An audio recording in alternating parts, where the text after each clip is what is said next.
បងប្អូនមកចង់នឹងថាខ្ញុំវួចមិនបងប្អូនធ្វើតាមខ្ញុំមកខ្ញុំប្រាប់វារបៀបវួច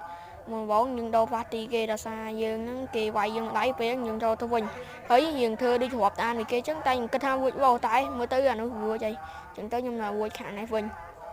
ហើយខាងហ្នឹងកាប់បិទវាមានបាក់វួចស្អីទេវាស្រួលវួចតែគ្រាន់ខ្លាចតែម្ចាស់គេមកវាយខ្លាចចឹងដែរតើឥឡូវនេះឥឡូវពុងតមុតឆ្វេងឆ្មាគ្នាឥឡូវនេះដូចមហាជាសនទីដងម៉ានេះចាំមើលសិននួនទីនោះហ្នឹងហើយកន្លែងទីហ្នឹងហើយចឹងបងប្អូនមកចង់ចេះធ្វើតាមខ្ញុំបងប្អូនចាំធ្វើចាំខ្ញុំអស់គ្នាមក